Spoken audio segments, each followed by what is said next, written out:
Welcome you all.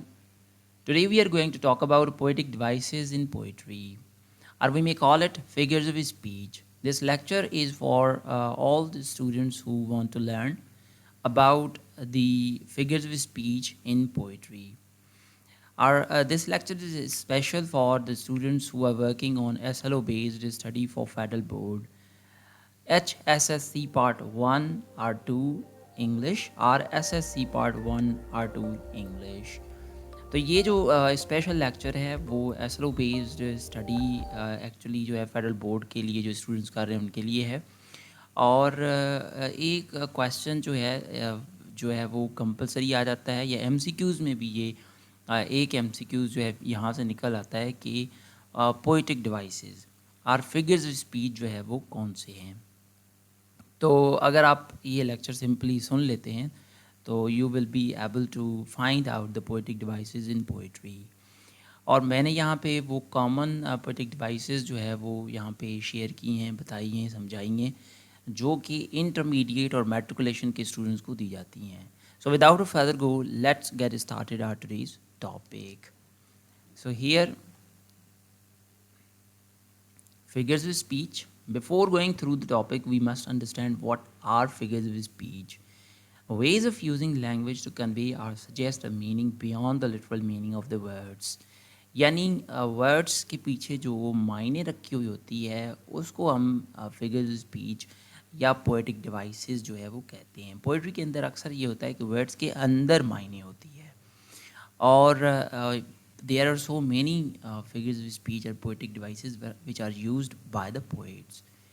For example, we come to know about simile, metaphor, personification, hyperbole, antithesis, irony, pun, alliteration, and assonance.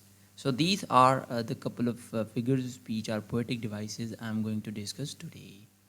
So let's begin with number one figure of speech or poetic device, and that is simile. The word simile comes from the Latin word similes, means likeness.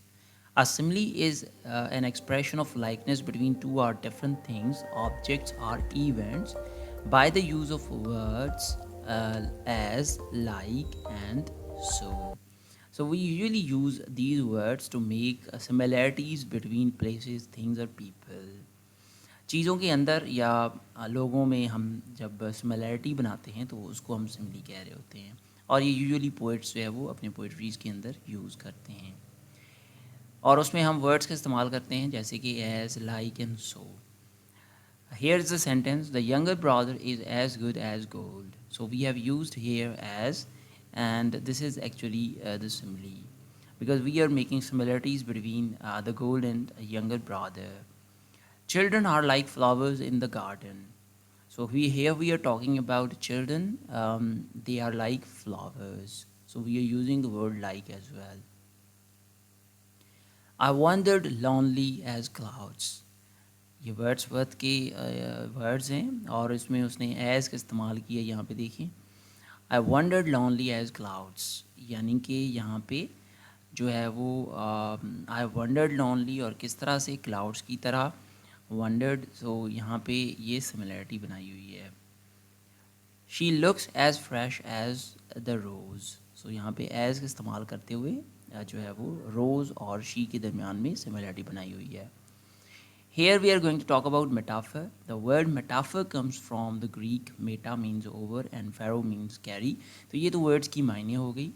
असल definition ये है कि metaphor is imaginative use of a word or phrase to describe something else to show that the two have the same qualities.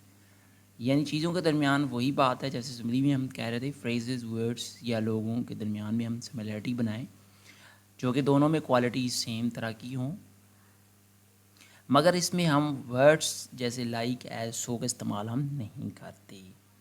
For example, all the world is a stage and all the man and women are merely players. यहाँ पे देखें तो similarity जो है वो the world और stage के दरमियान में है कि दुनिया जो स्टेज की तरह है और मैन एंड वेमेन जो है वो प्लेयर्स की तरह होते हैं। ये शेक्सपियर के जो है वो एक poem as you like it से निकाले गए हैं वर्ड्स, और ये एग्जांपल के तौर पे हैं कि this is like the simile. The camel is ship of desert, यहाँ पे कैमल और वो शिप ऑफ डेजर्ट की तरह होता है कि डेजर्ट का कोई शिप हो जैसे, तो यहाँ कैमल और शिप में जो है वो सिमिलरिटी बनाई गई है। Youth is the spring of life, life is a dream. So this is all about the metaphor. Here is another poetic device, our figure of speech, which is very important in the intermediate classes. Extended metaphor is poetic device in which two unlike things are compared in a series of lines of a poem. यानी extended metaphor और metaphor में ये फ़र्क है कि metaphor सिर्फ हम चीज़ों के दरमियान में सिमिलरिटीज़ बना रहे थे, मगर यहाँ पे ये एक्सटेंडेड मेटाफर है क्योंकि भाई बहुत सारे लाइनों के अंदर poem through out the poem जो है बहुत सारी लाइंस और स्टैंजर्स के अंदर जो है वो मेटाफर का इस्तेमाल हो, तो उसको हम एक्सटेंडेड मेटाफर यानी बढ़ी हुई कोई मेटाफर जो है हम यूज़ कर रहे होते हैं। For example, there is a poem in first year class, Good Timber, by Douglas Mallock ने ये लिखी है पोएम, और इसके पूरी पोएम के अंदर जो है वो बहुत सारी जगहों पे मेटाफर का इस्तेमाल हुआ है। उसको हम कह सकते हैं this is like the extended metaphor. Throughout the poem trees have been compared to human beings. Here is number 4 is personification. It is a special kind of metaphor in which inanimate objects, ideas, qualities are spoken of as if they were persons or human beings. यानी हम चीज़ों के बारे में, बेजान चीज़ों के बारे में या कुछ ख़यालात के बारे में इस तरह से बात करेंगे जैसे कि वो कोई इंसान हो। For example, see that bears have bosomed to the stars and are up gathered now like sleeping flowers.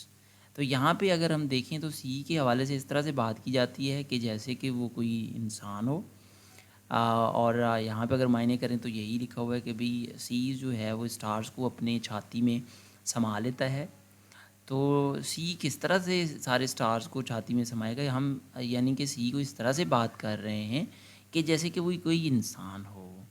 And are up gathered now like sleeping flowers, यानी कोई चीज़ें इस तरह से इकट्ठी हो गई हैं जैसे सोए हुए फूल, यानी सोए हुए फूल और इकट्ठे हो गए हैं, यानी कि हम इस तरह से बात कर रहे हैं जैसे कि कोई ये सारी चीज़ें जो बेजान चीज़ें हैं जिस तरह से हम बात कर रहे हैं ये कोई इंसान हो। तो इस तरह की जो है वो फिगर ऑफ स्पीच या पोएटिक डिवाइस को हम पर्सोनिफिकेशन कहेंगे। Opportunity knocks at the door but once. This is the figure of speech we usually use for an example for the students कि अपॉर्चुनिटी जो है वो किस तरह से दरवाज़े खटखटाएगी, यानी अपॉर्चुनिटी के हवाले से इस तरह से बात कर रहे हैं जैसे कि वो कोई इंसान हो। इसके बाद death lays his icy hands on kings, so you may make the difference how death has hands and so on. Rain in my heart, the spring welcomes flowers, the sun roses from his bed. तो यहाँ पे जो है वो सन के हवाले से मैं इस तरह से बात कर रहे हैं कि वो जैसे कोई इंसान हो बेड से जो है वो उठता हो। So this is all about the personification. Pathetic fallacy. Pathetic fallacy is one of the figures of speech. It is a special kind of personification in which the inanimate, the lifeless and the abstract ideas are made to partake of human emotions. ये भी personification की तरह एक figure of speech है जिसमें हम lifeless चीज़ों की, इनएनिमेट ऑब्जेक्ट्स की या ख़यालात की इस तरह से बात कर रहे होते हैं जैसे कि वो इंसान के इमोशंस का कोई हिस्सा हो। For example, all the nature wept at his death and the flowers were filled with tears. यानी कि यहाँ पे भी अगर हम बात करें तो नेचर की बात हो रही है कि वो उसके डेथ पे रोई थी और फ्लावर्स भी जो है वो उनके भी आंसू आ गए थे। यानी हम फ्लावर्स और नेचर की इस तरह से बात कर रहे हैं कि वो जैसे कि इंसानी इमोशंस रखते हों। Here is the note. It is usual to begin the name of personified object with a capital letter. यहाँ पे एक चीज़ कि पैथेटिक फैलेसी के अंदर जो पर्सोनिफाइड ऑब्जेक्ट है जैसे नेचर और फ्लावर्स की बात हो रही है, ये आप अगर नोट करें तो हमने कैपिटल लेटर्स के साथ लिखे हैं और यही निशानी होती है कि पैथेटिक फैलेसी की कि वो जो पर्सोनिफाइड ऑब्जेक्ट्स हैं वो हम कैपिटल के साथ कैपिटल लेटर्स के साथ लिखते हैं. It is in fact a phrase invented by John Ruskin in 1856. और ये जो है फ्रेज़ या इस तरह का जो यूज़ है पैथेटिक फैलेसी का, ये फर्स्ट टाइम जॉन रस्किन ने 1856 में इस्तेमाल किया था पोइट्री के अंदर. Here is what is apostrophe. It is Greek word which means turning away. Thus, it is figure of speech in which a thing, a place, an abstract quality, an idea, a dead or absent person is addressed as if present and capable of understanding.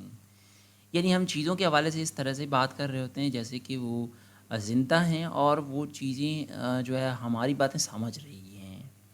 It indicates the process of talking to inanimate objects as if they were alive. बेजान चीज़ जो है हमारी बातें जैसे कि वो ज़िंदा हो और समझ रही हो. फॉर एग्ज़ाम्पल स्वीट अर्बन loveliest village of the plain. अब पोइट्री के अंदर जो है वो कोई पोइट इस तरह से जो है वो किसी विलेज को पुकार रहा है जैसे कि वो कोई ज़िंदा आदमी हो या ज़िंदा चीज़ हो. So this is all about the apostrophe we use, our poets use in poetry. Here is another figure of speech and that is called hyperbole. The word hyperbole, hype means beyond, bole means throw, literally means throwing beyond.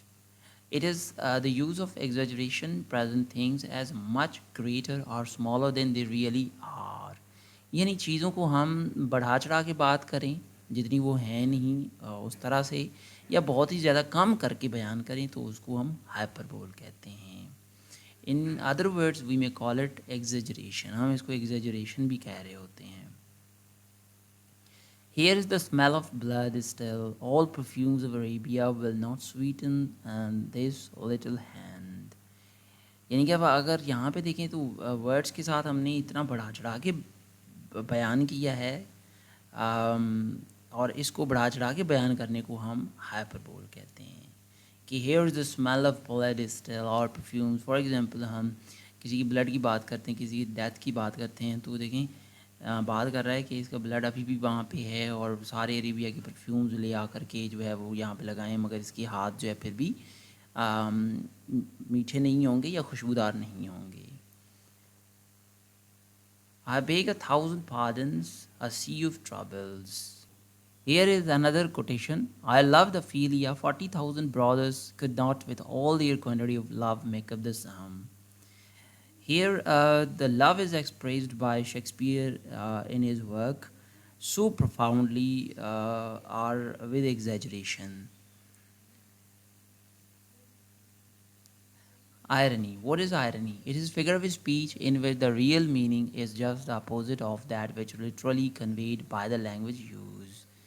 यानी कि हम बहुत सारी opposite मायने जो है वो use कर रहे होते हैं जो हम अल्फाज कह रहे हैं उससे हट के, और तंजिया हम बोलें तो उसको हम आयरनी कह सकते हैं.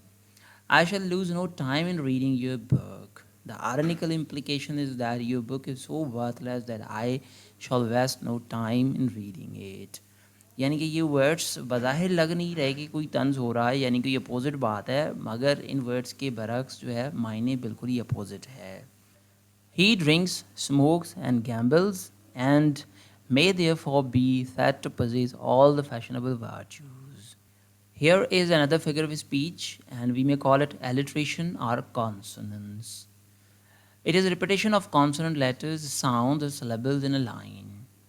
For example, in this poem you may see there are so many words which are used, we may call it alliteration which is used into this poem. अब intermediate या matriculation के students को जिस तरह से ये poem दी गई है, अगर पूछा जाए कि what are the figures of speech or where the alliteration is used in this poem, so we are supposed to find out those words where alliteration or consonance has been used. For example, you see बहुत सारी जगहों पे ये words जो कि मैंने निकाले हुए हैं, sun and sky, manly man, stronger wind, stronger trees, sun and snow, broken branches. So this is actually the use of alliteration within this poem.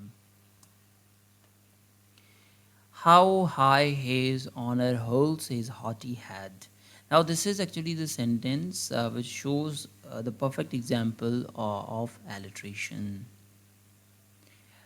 Assonance, it is a repetition of vowel sounds in a poem. Double, double, toil and trouble. Now you see and so these are actually the vowel sounds used in this line. We may call it assonance or the use of assonance. Here is another poem intermediate के first year में जो है वो एक poem है mother to सन, उसमें भी जो है वो एसोनेंस का इस्तेमाल दिया गया है. सो boy don't U turn back. Now you see these letters or sounds are actually the vowel sounds repeatedly used in all the words, so we call it assonance in the poem. अब वो students जो कि ये lecture सुन रहे हैं specially SLO based या poetry के हवाले से इंटरेस्टेड हैं, तो वो देख सकते हैं कि किस तरह से हम अगर पूछा जाए कि where the assonance has been use or where is the personification used in the poem, so very easily we may find out. Thanks for attention. Thank you very much. Hopefully this would have been very helping for all of you.